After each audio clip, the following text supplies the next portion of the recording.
মুক্তো চাষ করে স্বনির্ভর হওয়ার লক্ষ্যে উত্তর ২৪ পরগনা জেলার বসিরহাটের মিনাখার মহিলারা মুক্তো চাষের পুকুরে গিয়ে দেখা যায় পুকুরের জলে ৩ ফুট পর পর ভাসছে ফাঁকা প্লাস্টিকের বোতল। সেখানে জলের ১ ফুট নিচে রয়েছে একটি করে বাঁশের জালি। সেসব জালির প্রতিটিতে রয়েছে ২ থেকে ৩টি করে জীবন্ত ঝিনুক। এভাবেই তিনি পুকুরের প্রায় কয়েকশো ঝিনুক বিশেষ প্রক্রিয়ায় চাষ করা হচ্ছে। আমরা জানতাম যে মুক্ত একমাত্র ঝিনুক যেটা ওয়েস্টার ওর পেটে পাওয়া যায়, কিন্তু সেটা কোনোভাবেই সম্ভব না যদি তাদের পেটের মধ্যে, এটা বিজ্ঞান বলছে, পেটের মধ্যে যদি কোনো কিছু শক্ত পদার্থ না ঢুকে যায়। তো সেইভাবে বিজ্ঞান আবিষ্কার করেছে যে কৃত্রিম উপায়ে মুক্ত চাষ করা যায় এবং সেটা পুকুরেও করা যায়। এটা একটা অতিরিক্ত আয়ের উৎস এবং এর প্রচুর ডিমান্ড রয়েছে। সারা পৃথিবীতে যা ডিমান্ড রয়েছে তার 1%ও মনে হয় আমাদের ভারত সরকার বা ভারতে যারা চাষি আছে তারা পূর্ণ করতে পারে না। ঝিনুকের মধ্যে প্রতিটিতে কমপক্ষে ২টি করে বিভিন্ন ডিজাইনের নিউক্লিয়াস প্রতিস্থাপন করা হয়েছে।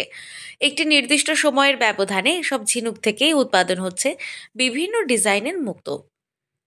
কোনো মুক্তোতে গণেশের আদল, কোনোটিতে স্বস্তিক চিহ্ন, আবার কোনোটিতে শিবলিঙ্গ। এমন ডিজাইনার মুক্তো দিয়ে তৈরি হচ্ছে অলংকার।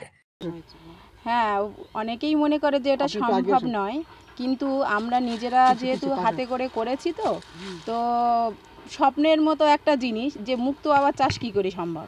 তো আমরা একটা রাজ্য সরকারের সহায়তায় যে একটা ট্রেনিং হয়েছিল, এসএইচজি যে স্বনির্ভর গোষ্ঠী আছে সেই গোষ্ঠীর মারফতে একটা 30 দিনের ট্রেনিং হয় এবং সেই ট্রেনিং থেকে আমরা যে প্রশিক্ষণটা দেওয়া হয় কিভাবে ঝিনুকটাকে সার্জারি করে তারপরে পুকুরে নামাতে হবে, সেইভাবে আমরা পুকুরে নামিয়েছি এবং আমরা কিছু ঝিনুক থেকে আমরা মুক্তো কালেক্ট করেছি। আপাতত পরীক্ষামূলকভাবে চাষ হচ্ছে নকশাওয়ালা মুক্তো।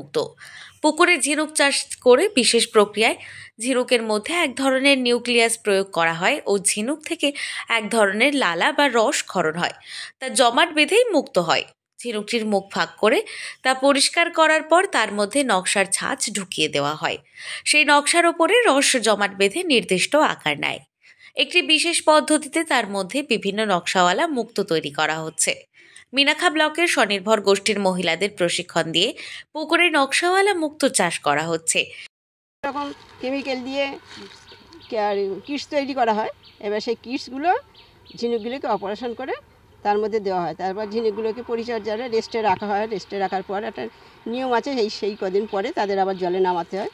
জলে নামাতে এমনিতে খোলা জলে দেওয়া যায় না, ওদের আর ছোটো ছোটো প্লাস্টিকের নেট দিয়ে খাঁচা তৈরি করে তাদের সেই নিয়মে তাদের দড়িতে বেঁধে সেই জালগুলো আবার জলে ডুবিয়ে রাখতে হয়। সুন্দরবন এলাকায় সাধারণত মহিলারা মিন ধরে সংসার নির্বাহ করে। এর ফলে চর্মরোগ সহ একাধিক সমস্যায় ভুগতে হয়। তবে বিশেষ পদ্ধতিতে মুক্তো চাষ বাড়ছে। এর ফলে এলাকার মহিলারা দিন দিন মুক্তো চাষে আগ্রহী হচ্ছেন।